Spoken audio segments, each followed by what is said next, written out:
Social y Memoria de Andalucía. Antonio Manuel Rodríguez es profesor de Derecho Civil en la Universidad de Córdoba y patrón de... Perdonad, pero tengo que leerlo porque ha sido como crucificado.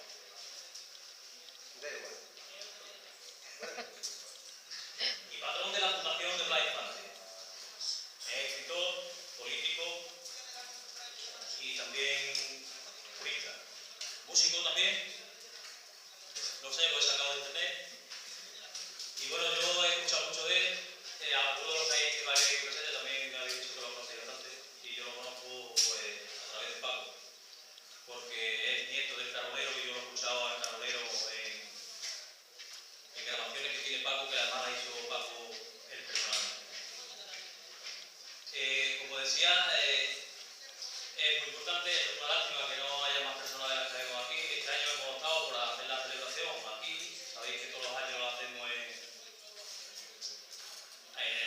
aire libre, o hacemos manifestación. Este año la hacemos aquí porque el domingo de hoy, que celebramos el Día de los Trabajadores, el 1 de mayo, vamos a Córdoba porque también tenemos allí una celebración unitaria con otros compañeros de diferentes sitios, de Cádiz y de Extremadura, de la FCC, la Federación Sindical de Clase, la que hemos creado recientemente junto con los compañeros de Extremadura. Y también un año especial porque es un año congresual también y celebramos también el 30 aniversario del CTA, que no que sea mucho, pero tampoco hace 4 días. Y también celebramos nuestro ingreso en la FSD, que es la Federación Sindical Mundial. Y nada, le doy la palabra a Antonio Manuel Rodríguez.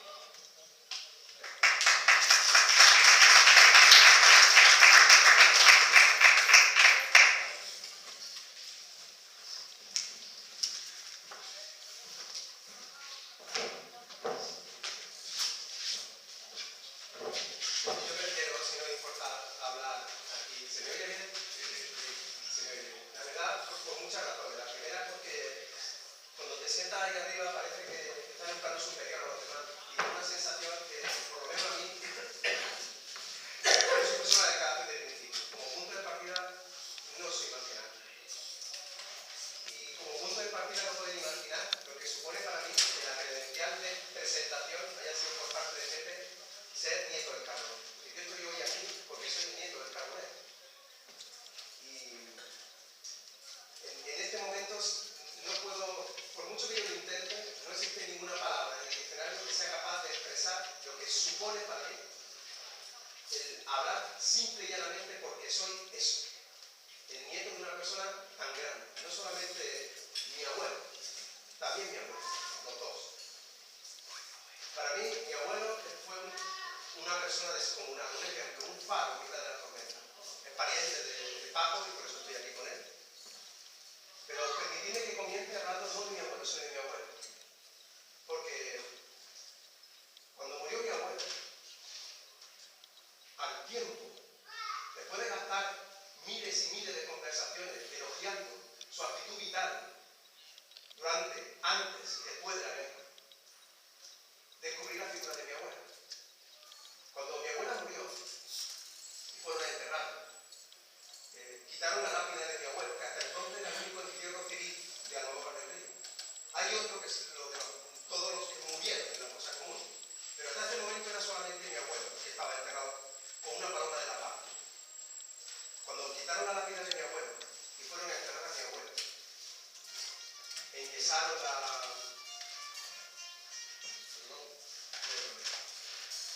Cuando fueron a enterrar a mi abuela, enyesaron el nicho, colocaron la inicial y aquello duró escasamente 10 segundos. Ese fue el...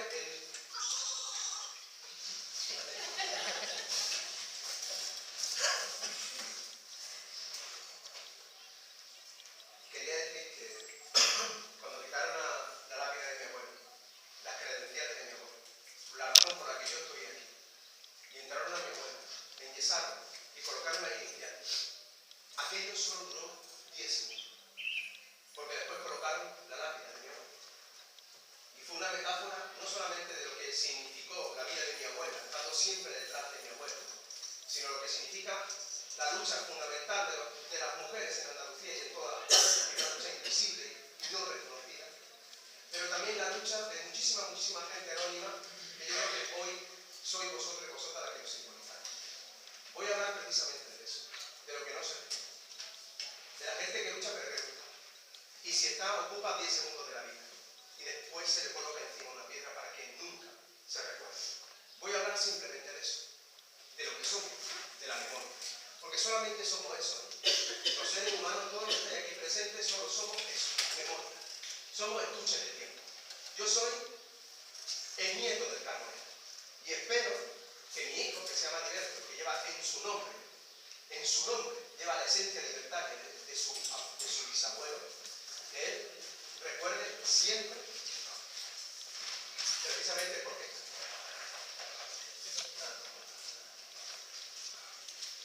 pues bien, voy a hablar de eso, de memoria, pero también voy a hablar de justicia social, porque quiero que entendáis hoy, voy a intentar en la medida de mis posibilidades que comprendáis que memoria y justicia social en Andalucía son la misma cosa. Y que se comete un error insalvable si pensáis que la justicia social y la memoria pueden actuar por separado. Siempre que las reivindicaciones sociales han triunfado aquí es porque estuvieron pegadas a la tierra. Porque tuvieron los pies en el suelo y los puños en el nube. Porque hilvanaron el cielo y el suelo. Cuando no ha ocurrido eso, cuando la justicia social ha ido solamente por un lado, aquí no ha fraguado nada. Y cuando se ha ido solo por la memoria, tampoco. Y lo que estoy diciendo, lo estoy diciendo en un pueblo que ha perdido la memoria hasta en el nombre. No sé si sabéis que todos los ríos bautizan los pueblos por donde pasan. Puente Genil, Sanlúcar de Guadiana, Aranda de Duero, Miranda de Ebro. Solamente hay un río que por donde pasa pierde el nombre. ¿Sabéis cuál es? El Guadalquivir. Que no es un río cualquiera. Guadalquivir es el río más grande. Guadalquivir. El río más grande. Y sin embargo, como una metáfora de lo que nos han quitado, hasta pierde el nombre por donde pasa. Y nosotros, vosotros, no habéis dado cuenta. Lo habráis con total normalidad. Sois de Palma del Río. ¿Pero de qué río? ¿Qué es lo que ha pasado? Que os han amputado una parte de la memoria. Yo hace casi 25 años perdí el dedo anular de mi mano derecha. Fue un accidente y ahora tengo solo 4 dedos en la mano derecha. Si yo no tuviera mi mano izquierda, llegaría a creer que las manos solo tienen 4 dedos. A mí me han amputado un dedo. Pero yo sé que me falta un dedo porque tengo una mano que tiene 5. Cuando tú tienes esta mano, sabes que te falta algo. Sabes que te han amputado una parte de ti. Y esa parte de ti, cuando es física, no tiene ninguna importancia. Te pueden quitar un dedo, una mano, te pueden quitar el corazón y poner otro. Pero solamente hay una cosa que si te quitan deja de ser tú. Esa cosa es la memoria. Si te quitas la memoria no eres nada. Un enfermo de Alzheimer cuando se mira de espejo no se reconoce, ha dejado de ser quien es. Aunque lo reconozcan todo el mundo. Cuando un pueblo pierde la memoria, deja de ser quien es. Y la memoria de este pueblo, el que estamos hoy aquí, que es Palma del Río, que es Andalucía, es una memoria hilvanada en el corazón y en la razón a la lucha social, a la justicia social. Si la justicia social no es nada. Viniendo para acá, venía con mi primo en el coche y he visto en una carretera, viniendo para acá en la carretera, una fila de banderas de España descomunal, no sé si lo han visto. Este pueblo es capaz de poner banderas de España en el corpo, puede capaz banderas de España cuando van a la selección, pero cuando tiene que ir uno de más, cuando lo echan del trabajo, cuando lo despiden, cuando tiene que pedir una reivindicación social, esa bandera no es la que va por la calle. Y tenéis que reflexionar eso. ¿Por qué esa no? Porque esa sí ocupa posiciones de privilegio, pero nosotros, los anónimos, los de la losa de mi abuela sin nombre, a los que nos han amputado incluso el nombre del río Guadalquivir, a los que nos han amputado la historia, no cogemos esa bandera cuando tenemos que reivindicar algo social, cuando tenemos que pedir justicia. Eso está en la memoria. Así que, si me permitís, voy a hablar durante un tiempo solo y exclusivamente para que recuperéis la memoria. Si estáis de acuerdo. Porque la memoria y la historia no es la misma cosa. Yo suelo poner un ejemplo que a mí me ayuda, y sé que a vosotros también.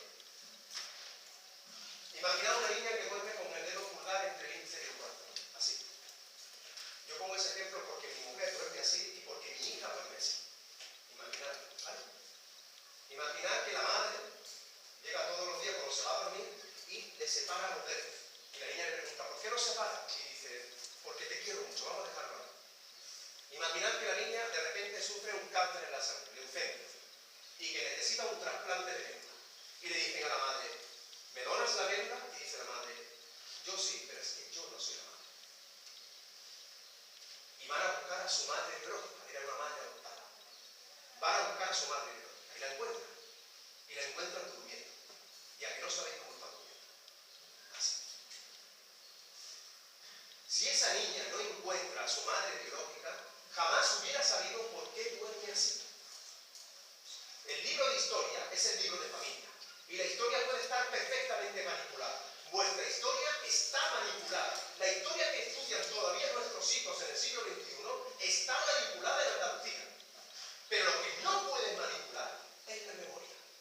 Porque la memoria es más fuerte que las piedras. Hace 2 años, mi hijo, que se llama Alberto, con mucho orgullo, me dijo, mira papá, mañana tengo un examen de historia, me van a preguntar la edad media. La edad media. Digo, pues dime, Alberto, dice, la edad media comienza con la caída del Imperio Romano y termina con el descubrimiento de América. Digo, mira, con el descubrimiento de América otro día te lo explico. Porque descubrir, en realidad, ya estaba, ¿eh? O sea, yo creo que más bien conquistamos, ¿eh? Y fíjate lo que dice mi hijo, lo que está en el libro. Dice, durante la Edad Media había 3 estamentos. La nobleza, el clero y el pueblo. Y al lado había un dibujo, donde había un castillo, un caballero, un monje. Y yo le dije a mi hijo, eso es verdad. Pero eso es verdad en París, en Londres, en Soria, pero en Córdoba. En Córdoba durante la Edad Media, además de nobles, había emires, califas, ulemas. Además de clero, había rabinos, había imanes. Y además de pueblo llano, había filósofos, médicos, poetas, mujeres cultas. ¿Y por qué nos han amputado esa parte de la historia? ¿Por qué no nos han hecho creer que la historia de Andalucía es la historia de Castilla? ¿Hasta qué extremo llega la ocultación? Que yo os invito a que veáis el escudo de Córdoba. El escudo de Córdoba, el escudo de la provincia, son 2 leones y 2 torres. Es el escudo de Castilla y León. El escudo de Córdoba es el escudo de la conquista, como si Córdoba no hubiera sido nunca capital de Al-Ándalus, capital de la Hispania bizantina y capital de la Bética romana. La ciudad que ha sido capital durante más tiempo en la península ha sido Córdoba, más de 1000 años. Y sin embargo, Córdoba existe para los libros de historia desde que es conquistada por Fernando III. Nos han amputado un dedo de la mano y lo consentimos. En el 2016,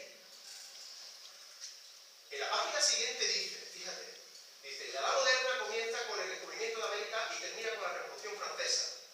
Y dice, durante ese tiempo, el dinero que viene de América permite que se puedan construir palacios, que comiencen los grandes inventos. Entonces le digo a mi hijo, dice este libro que la mezquita se construyó 1000 años después. Dice este libro que la Alhambra se construyó 1000 años después. Dice este libro que los alcázares de Sevilla se construyeron 1000 años después.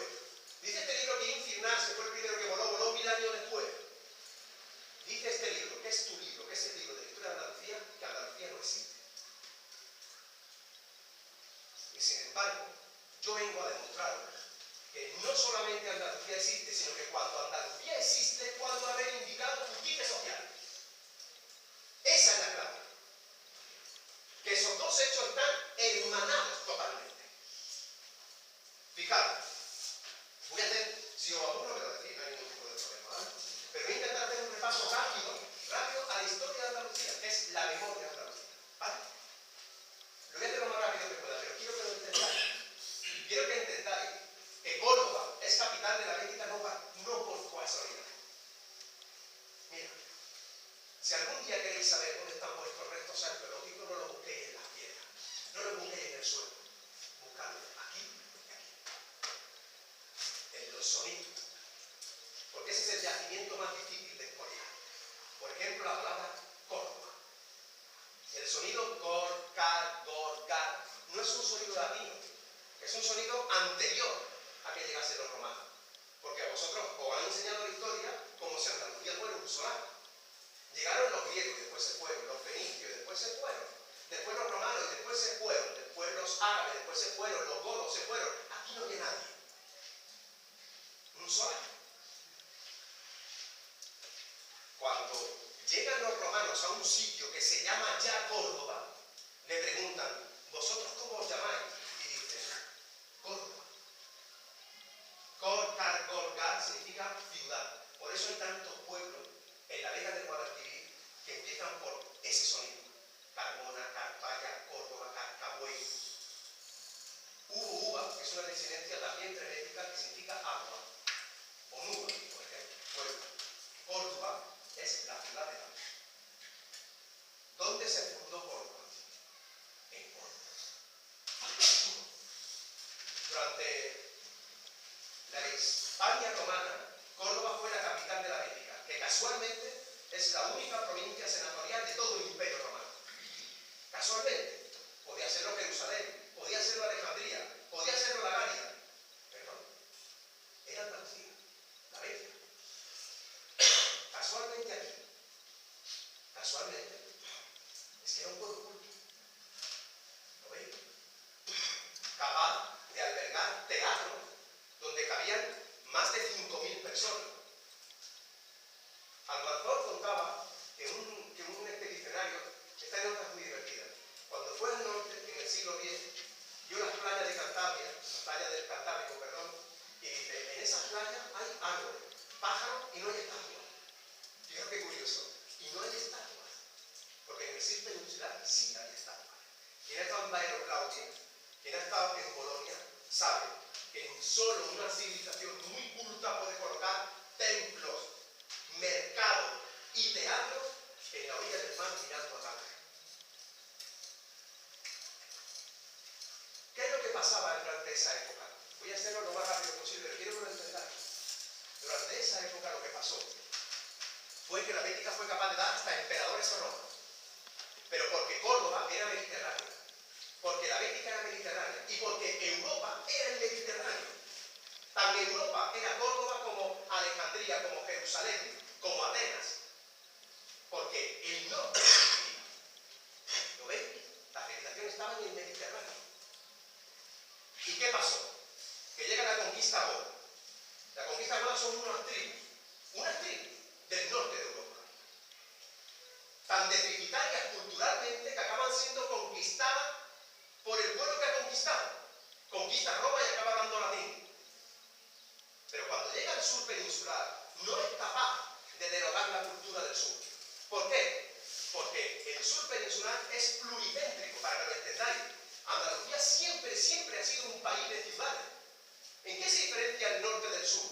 El norte del sur se diferencia en que el norte eran reinos sin ciudades y el sur eran ciudades sin reino. Y cuando nos conquistan los godos, durante un siglo y pico, sobrevivimos como ciudades-estado. Córdoba, durante todo el siglo IV y prácticamente el siglo V, fue una ciudad-estado, hasta que definitivamente es conquistada. Y cuando definitivamente es conquistada, porque entra en decadencia a que no sabéis qué es lo que pasa. Pues pasa lo siguiente, que en el 525, no quiero aburriros, pero esto es importantísimo, especialmente para vosotros los chicos. En el 525, una expedición del Imperio Romano de Oriente, porque Roma se parte, pero Roma sigue en Oriente, sigue en Bizancio, la actual Estambul. Una expedición desembarca en las costas de Lerna. Y al día siguiente, sin Twitter, sin Facebook, sin WhatsApp, sin Telegram, 25 ciudades andaluzas se hacen bizantinas.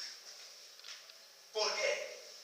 Porque quieren seguir siendo grandes, porque quieren seguir siendo mediterráneos, porque quieren beber de la cultura que siempre han bebido. Y por eso, durante el siglo VI, Córdoba fue capital de Hispania bizantina. Esto que estoy contando es importantísimo porque nos lo han amputado de todos los libros de texto. No lo hemos estudiado, y eso es clave.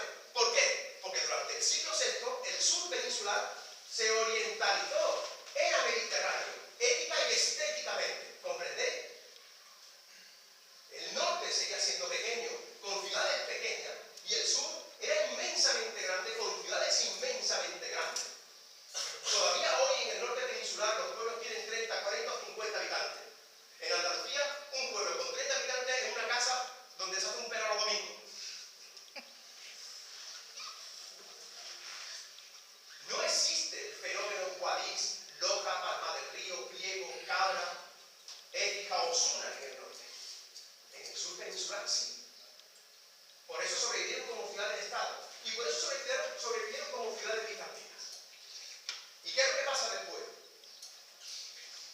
después es que llegan los visigodos. Los visigodos que asombrosamente son españoles. Esto es muy curioso, esto es un fenómeno que tenemos que investigar, ¿no? ¿Por qué la historia dice que unos son españoles y otros no? Los visigodos son españoles. Curioso, Abderramán III no, que nació en Córdoba, su padre nació en Córdoba, su abuelo nació en Córdoba, pero ese no es español. Sin embargo, los godos sí son españoles, aunque nacieron en el norte. O Carlos I, que nació en Flandes, también es español. O Felipe V, que fue el primer Borbón, también fue español. La extranjerización de nuestro pasado. ¿Pero de qué pasado? De todo el pasado de la península, no. De nuestro, del andaluz. Y ahora quiero que escuchéis bien, porque a partir de ahora van a cambiar las cosas.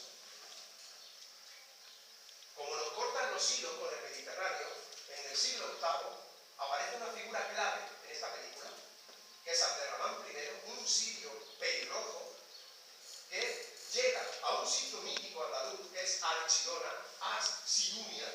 En las palabras, buscad siempre las claves. As-Sidunia es Sidón.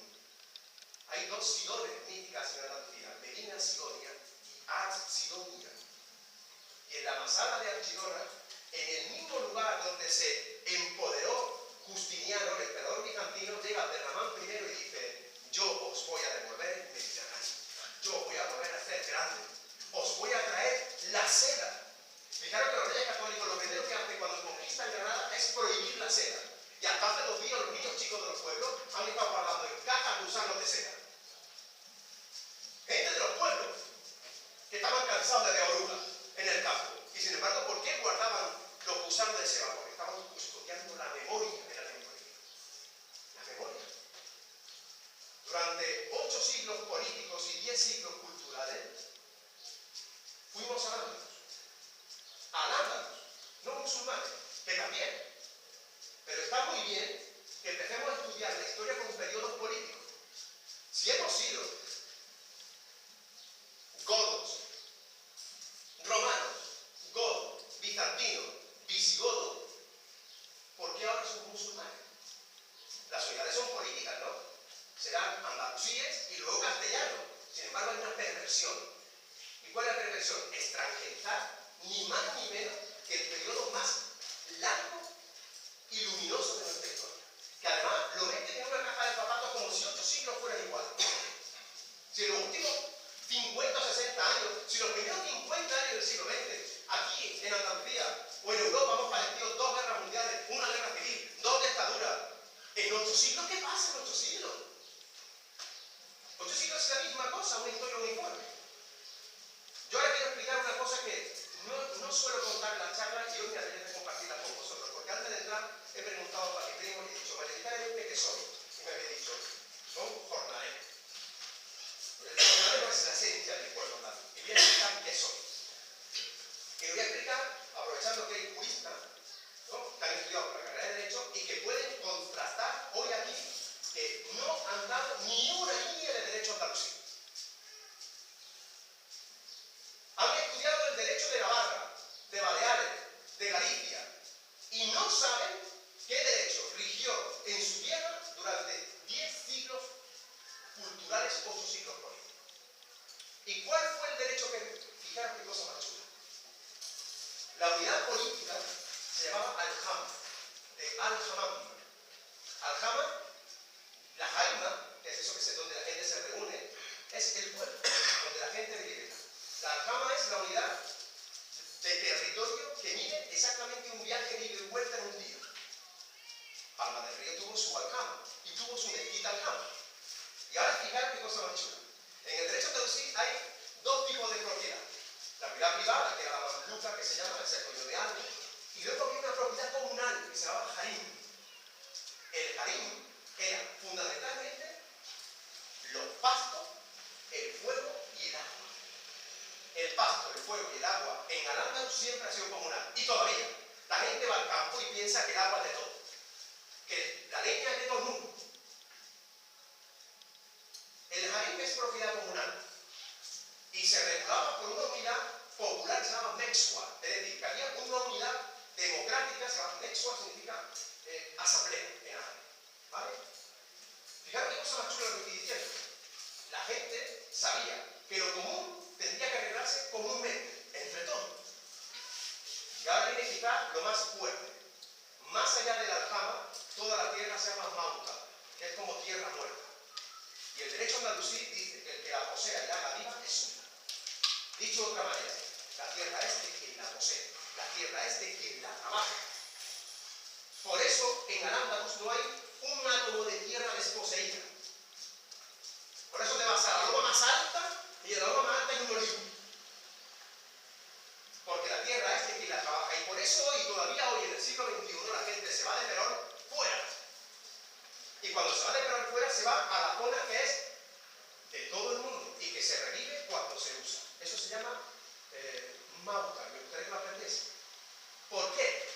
Porque cuando se produce la conquista castellana, se deroga el derecho andalusí.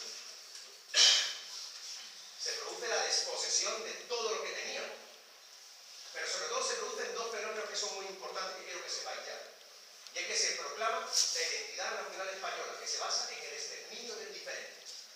No puede haber diferentes en España. Escuchad esto, que esta es la clave. Ser judío no es tener ni cuerno, ni rabo, ni nariz. Étnicamente son las mismas personas. Pero ser musulmán también, ¿eh? Ser musulmán no es que tenga la cara ni la piel de una forma diferente. Simplemente que reza de rodillas y te anulas. Los andaluces eran musulmanes. ¿Que hubo después una invasión almorávide? Sí. ¿Que hubo después una invasión almohade? Sí. Pero la mayoría de la población era andaluza. Motamín, que era el rey de Sevilla, era andalusí. Y le pidió ayuda a un rey castellano porque veía unos moros de fuera. ¿Lo veis? Eran como tú, como tú, como tú, como tú.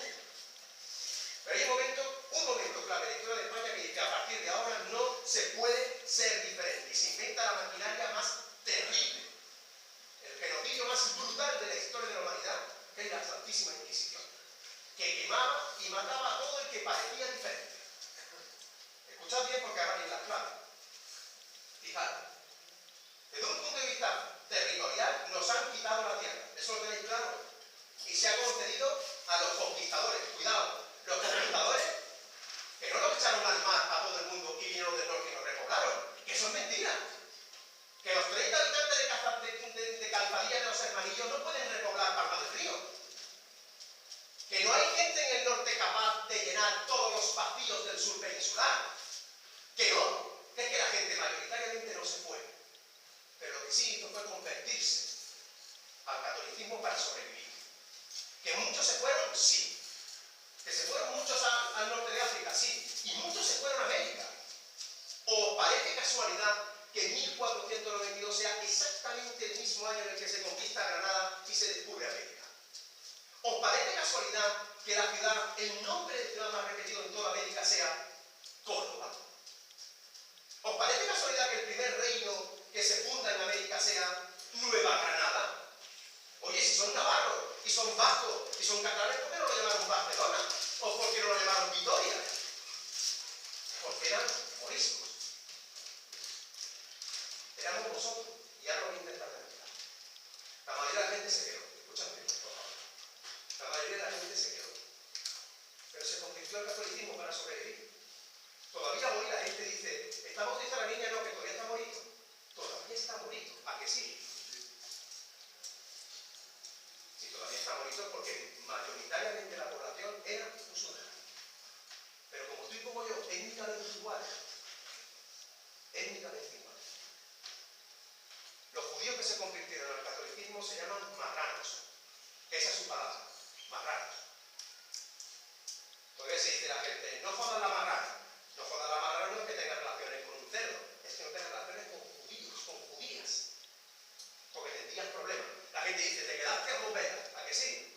Porque en el sábado, los judíos ponen 2 velas en la ventana. Si descubrían que había 2 velas en la ventana, te prendían, te quemaban y sigabas por los bienes. Y te quedabas a 2 velas. Los judíos conversos al catolicismo son los marranos. Los musulmanes conversos al catolicismo son los moriscos.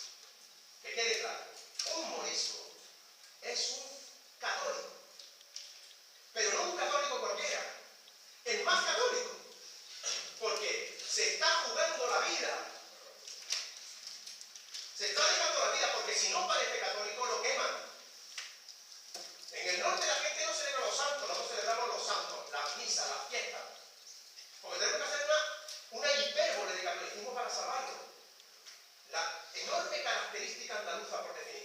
es nuestra capacidad de adaptación, de conseguir que el impacto lo convirtamos en un gesto de arte mayúsculo.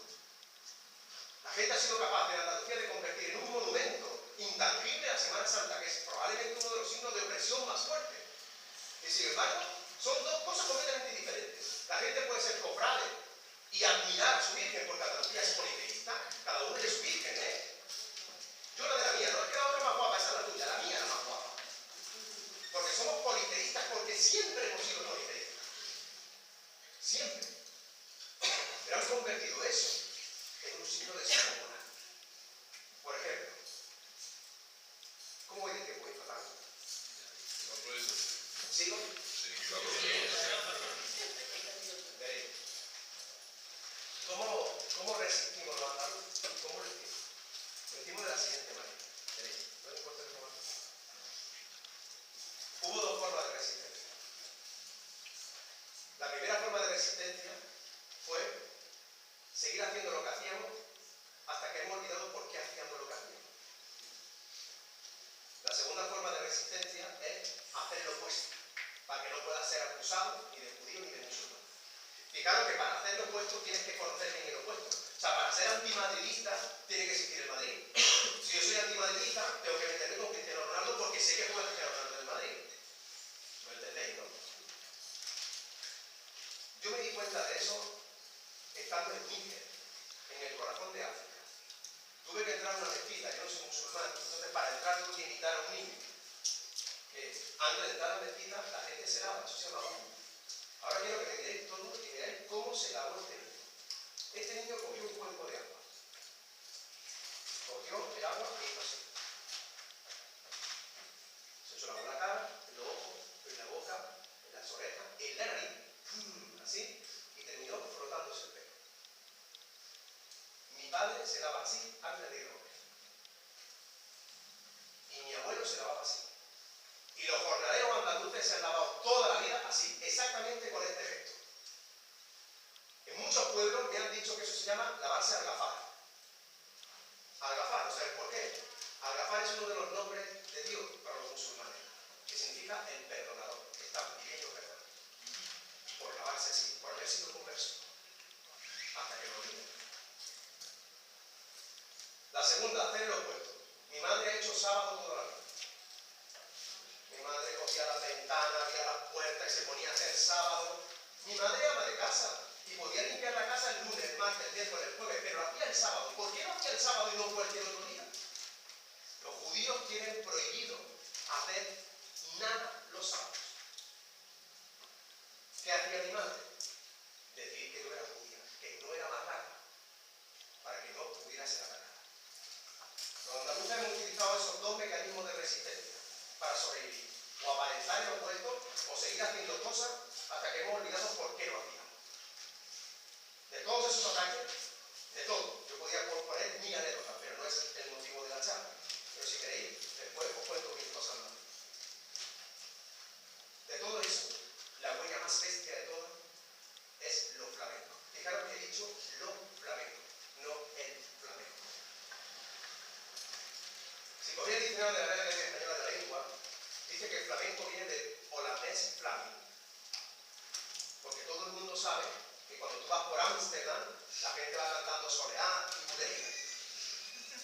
Os parece absurdo, pero el diccionario dice que el flamenco proviene de Holanda porque para los académicos, a partir del 1492, la gente olvida la lengua que hablaba. Imaginad que mañana viene Angela Merkel y dice: estoy harta de ser una conquistadora económica. Voy a conquistarlo de verdad. A partir de mañana tenéis que hablar todo alemán. ¿De verdad pensáis que mañana voy a hablar todo alemán? ¿A que no? Pero vosotros habéis creído que en 1492, al día siguiente, todo el mundo empieza a hablar castellano. La gente hablaba su lenguaje vehicular, que era el árabe. Y no un árabe cualquiera. El árabe de Occidente. Occidente se dice en árabe al-Gar. Oriente, Aksar. El árabe de Occidente es al-Garabía. Al-Garabía. Cuando diferenciáis también la algarabía, el ruido, ¿no? Lo que dice la gente en los pueblos, cuando tú estás hablando bajito, dices: ¿qué está dónde estamos? Aquí sí. Porque claro, se desconfía del que habla abajo, por eso nosotros hablamos tan mal. Para evitar la desconfianza. Y hablamos en cristiano, aquí sí. Y hoy no estoy muy católico. Y me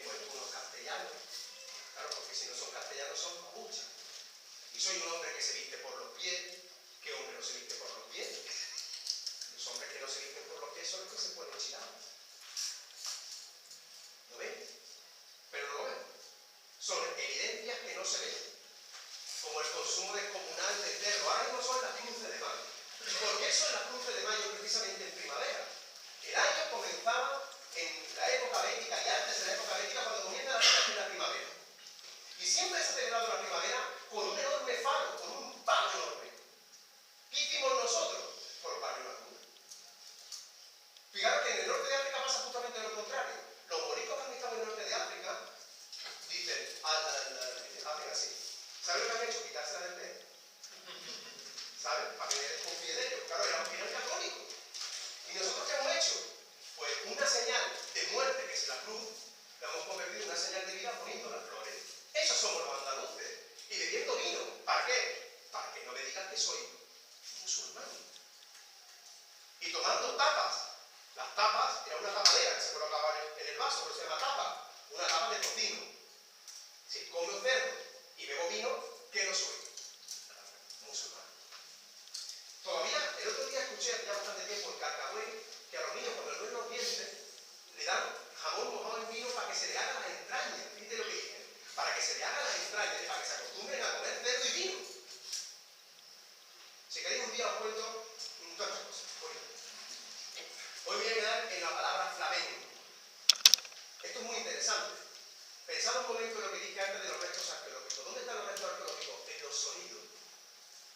Si yo hablo una lengua y tengo que aprender otra, pero me prohíben escribir la lengua en la que yo escribía, me han quemado todos los libros, han transformado todas las mezquitas en iglesia y han pedido que te cambie de forma de vestir, decidme dónde está la prueba. Y ahora, ¿cómo aprendes una lengua? ¿Cómo la aprendes? La aprendes con tus sonidos, con los tuyos. En árabe hay hasta 4 sonidos S. La shin, la zin, la sa y la fa. ¿Qué hicimos los andaluces? Aprender castellano. ¿Con qué? Con la grafía en árabe. Y cada uno adaptó la S pues con una letra. Por eso en Ubrique dicen caza, por eso incluso en Lucena dicen gaja y hablan así con la shin. Otros dicen ficha. ¿Lo veis? Se nos prohíbe hablar en nuestra lengua y sin embargo hacemos un monumento con un cante en nuestra lengua. Con la palabra flamenco que dicen los académicos que proviene del holandés flamenco. En árabe existe una palabra, es fada, en andalusí sería fla, que significa campesino. En árabe dialectal hay 2 grados de expropiación, 2 grados de quitarse las cosas. Cuando te quitan lo material, cuando te quitan lo que tienes, eres un mendú. De ahí viene la palabra mundú. Pero cuando te quitan lo que tienes y te quitan lo que eres, cuando te marginan, cuando te excluyen, eres un menka. Ahora decid conmigo, flamenco. Inicialmente el flamenco no era el cante, era la persona a la que le habían desposeído de su tierra. Y la condenan a ser, ¿qué? Jornalero. ¿Qué es un jornalero? Etimológicamente un flamenco. Alguien al que le han quitado la tierra. En árabe se pueden dividir hasta las palabras. Kub significa echado. Kub es echado. Y se puede pronunciar con C o con G. El otro día estuve en una conferencia en Marruecos y dije flamenco en otro contexto. Y el traductor dijo flamenco. Dijo flamenco, lo digo con G. Y me emocioné. Porque os podéis imaginar cuántos palos flamencos terminan en G. Tango, zorongo, fandango, milonga, sandinga. Porque todo significa cante de excluido. ¿Lo veis? En al-Ándalus se hablaba con imela. La A tendría a ser una E. Eso se llama imela. Por ejemplo, el nombre de Dios para los musulmanes es Allah. Decidlo con la E. El Ole. La expresión más hispana es Ole. El. Cuando un musulmán se autoproclama musulmán, dice la sajada, que es la ilaha illallah. ¿Lo decís con la E? Le. ¿Qué están haciendo? Están rezando. Pero no lo saben. Y eso ocurre hasta la expresión expresiones más populares. Por ejemplo, olé, olé, Holanda. En muchas aleyas se dice la ilaha illallah. No hay más Dios que tú. Olé, olé, Holanda. La ilaha illallah. Las palabras se incrustan en sonido. Por ejemplo, los niños dicen, ¿dónde están las llaves? Mata y dile. ¿Dónde están las llaves? En el fondo del mar, mata y dile. Los moritos que se fueron al otro lado de la vela de agua llevaban las llaves de su casa. Yo tengo amigos que la conservan. Yo digo, mi amigo del Gafar el Ángel tiene su llave colgada todavía en la chimenea. Decidme qué conserváis vosotros de vuestro bisabuelo, de vuestro tatarabuelo. Ni la memoria, ni el nombre. Y ellos conservan la llave. ¿Sabéis lo que significa Mata Cerrilla en árabe? Significa muerto durante el viaje. ¿Por qué no canta ya la primera hora? ¿Dónde están las llaves? Muerto durante el viaje. En el fondo del mar, muerto durante el viaje. Es brutal lo que están cantando, pero eso éramos nosotros. La mayoría de la gente se quedó. Pero le quitaron la tierra y se convirtieron en flamencos. ¿Lo tenemos? El origen del jornalero es el origen de los flamencos. Es el flamenco. Por eso, la lucha por la tierra está pegada a la lucha por la memoria. Y disociarla es un error histórico. Los que siguieron luchando por la tierra, porque no quisieron asimilarse, porque no quisieron convertirse, o porque no podían, o por rebeldía, se convirtieron en monfíes, se convirtieron en gandules, y se echaron ¿a dónde? ¿A ver dónde se echaron? Al monte. ¿A dónde? A la mauta, a la tierra muerta, a la tierra que es de todo. El fenómeno del bandolerismo se intentó acabar, fijaros qué fuerte, esto me parece muy fuerte con todos los respetos, porque mi abuela es hija de las personas europeas que viven de las colonias, y probablemente muchos de vosotros viváis en alguna colonia. Mi abuela Rosario, era Rosario Rochelle, Rochelle es un apellido de colonia. Pero Carlos III, fijaros qué fuerte, desconfiando de la gente del sur, la que creía todavía extranjera, lo primero que hizo fue regalar la tierra a extranjeros solo porque eran católicos. Y le dieron la tierra, y los animales, y los saberes. Fijaros la afrenta tan fuerte para alguien de Palma del Río, un jornalero que no tiene nada, que le han quitado la tierra, que no tiene casa, y que ve que a un extranjero, que sí que es extranjero, le acaban de regalar un pedazo de tierra, sus animales. ¿Que la gente no se va a rebelar? Pues claro que se revela. El origen de la primera gran rebelión en España es la Revolución Septembrina. ¿Y dónde se produce eso? ¿Dónde se produce la primera gran rebelión? ¿Dónde? En Cádiz. ¿Quién? Fermín Sabochea. ¿Por qué no pasa en otro sitio? Pasa aquí. ¿Y por qué pasa aquí? Porque la injusticia social está pegada a los huesos. Y la gente se levanta.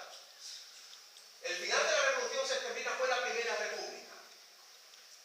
Quiero que sepáis hoy, y que no olvidéis jamás, que el texto más hermoso, más utópico, donde se consagra la formación más original del Estado y más libertaria, se hizo aquí en Andalucía. Fue la Constitución de Antequera de 1883. Otra Constitución que tampoco se estudia en las facultades de Derecho. Y es una Constitución que dice, frente al pacto social de Rousseau, que es que tú tienes que aguantarte por lo que te impongan, nos vamos a federar los individuos. Primero el municipio, los municipios en cantones, los cantones en regiones y regiones en un estado. ¿Y eso dónde ocurrió? En Andalucía. ¿Por qué? Porque la memoria y la justicia social estaba pegada. Y por eso la represión era y ha sido tan brutal. El siguiente gran movimiento, el siguiente gran mito histórico fueron los movimientos jornaleros de finales del siglo XIX y principios del siglo XX. Los nacimientos de los ateneos populares, de los movimientos de los centros obreros. De eso sabéis mucho y bien en Palma del Río, afortunadamente.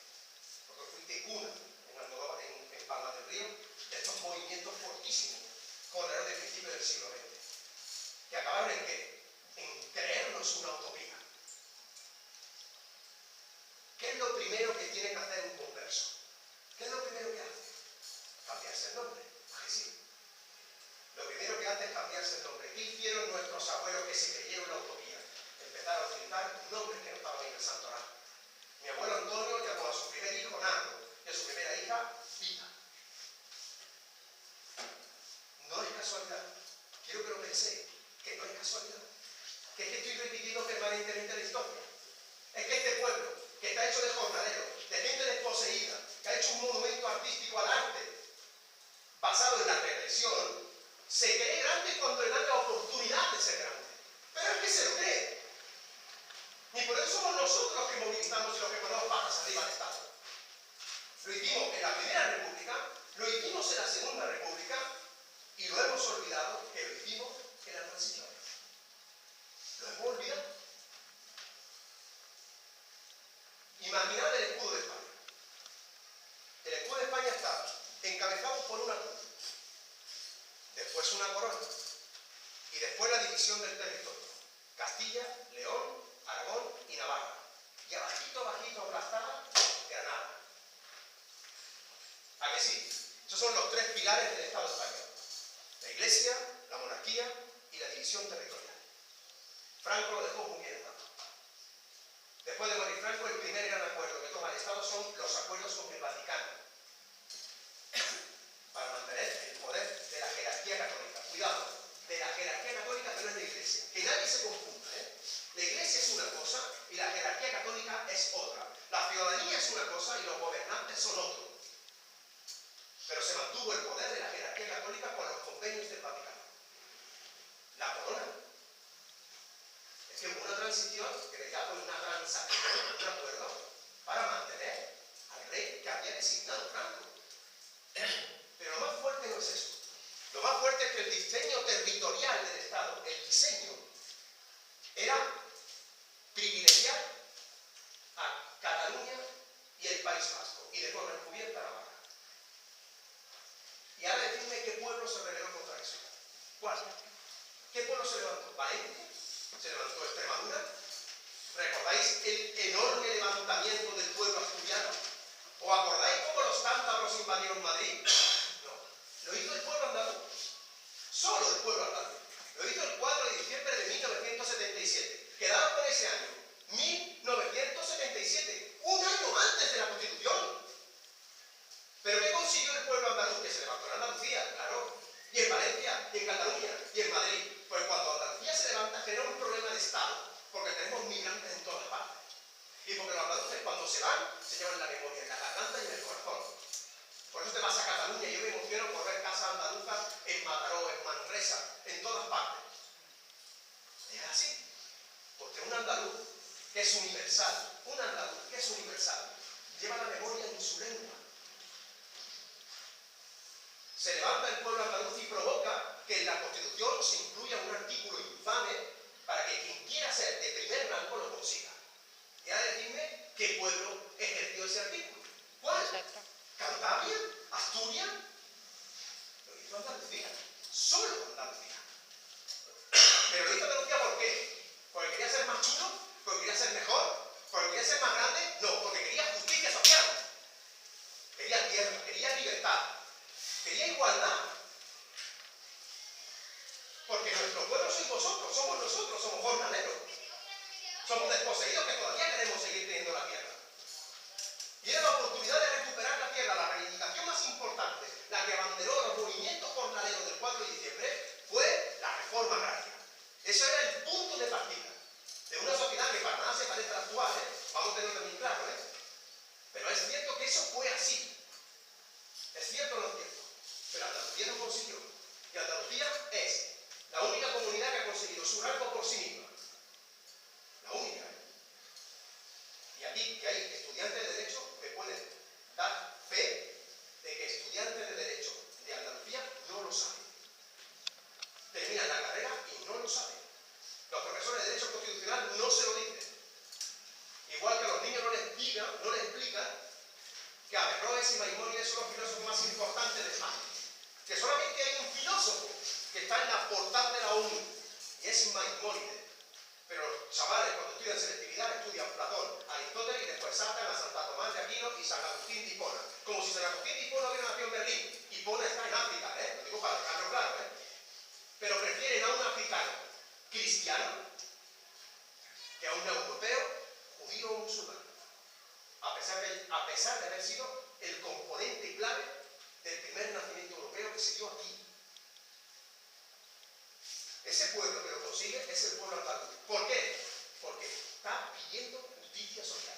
Igual que lo pidió en la Segunda República, igual que lo pidió en la Primera República, igual que lo pidió contra las colonizaciones, igual que lo pidió contra la expulsión de los moriscos. ¿Lo ven? Y entonces se repiten las mismas claves. La gente se echa al monte, se cambian los nombres. La gente pide lo mismo. Todavía es siglo XXI, para hacer justicia hay que ocupar fincas o ocupar viviendas. No hay nada más andaluz que una corrala. Fijaros si somos andaluces, que cuando invadimos o ocupamos un espacio que pertenece al banco, le ponemos nombre de mujer, porque Andalucía tiene nombre de mujer. Y le llamamos corral a libertad, corral a utopía, corral a alegría. Eso somos los andaluces. Eso que nos han amputado para no darnos cuenta. Nos han amputado la memoria. Y vamos, felices, haber hecho apellidos vascos, donde hay un vasco, donde hay un catalán, y resulta que el español es el andaluz. Oye, pero si mi historia era vuestra de Castilla, ¿por qué no protagoniza la película un tío de Burgos? O un tío de Soria. Porque todo el mundo tiene claro que España es Andalucía, pero Andalucía no es España. ¿Me entendéis lo que quiero decir? No solo es eso, es un componente que han extirpado de la memoria y de la historia. Si queremos reivindicar justicia social, no hay más remedio que hilvanarla a la memoria. Voy a terminar poniendo un ejemplo actual, que probablemente muchos de vosotros no hayan cuenta. Cuando se pide la ley de reforma agraria, se aprueba en 1984. En aquel momento, los que vivisteis en aquel momento, sabíais que esa reivindicación de la ley de reforma agraria era una basura. Todo el mundo sabía que era una reivindicación de mínimos, que era lo mínimo que se podía hacer. Esa ley decía que si una tierra improductiva se podía desposeer al propietario hasta un máximo de 12 años. Fijaros, 12 años. Y si la tierra estaba infrautilizada, se podía multar al dueño porque no la utilizaba. Eso era la ley de reforma agraria andaluza de 1984. El Tribunal Constitucional la declaró constitucional. Escuchad eso que estoy diciendo, ¿eh?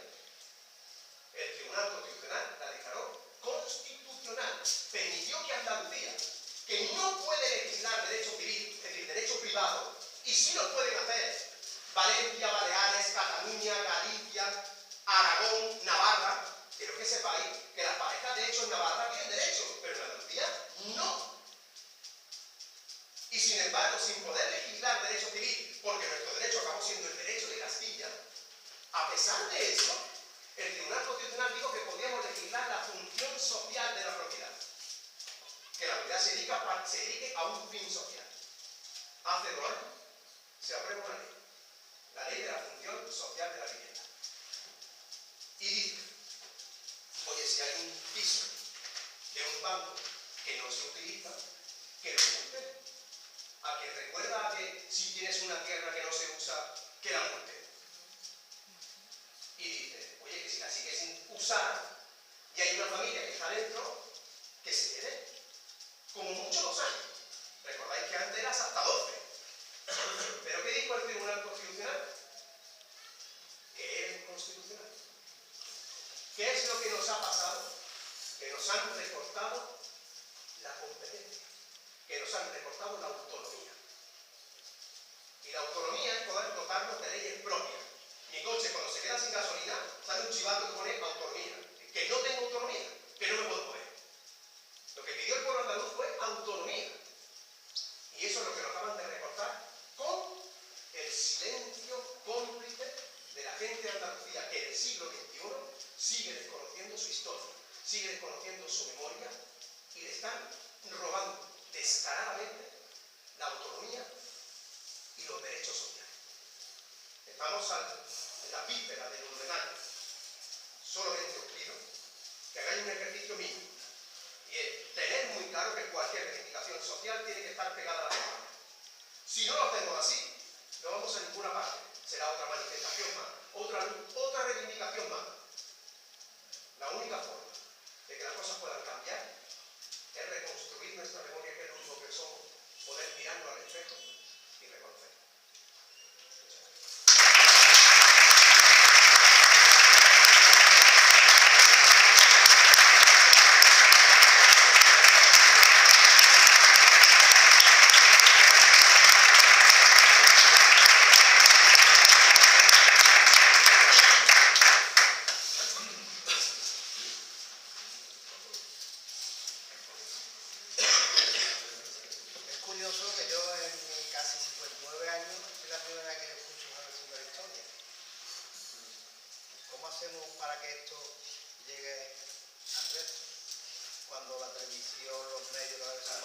explicar es prácticamente imposible, ¿no?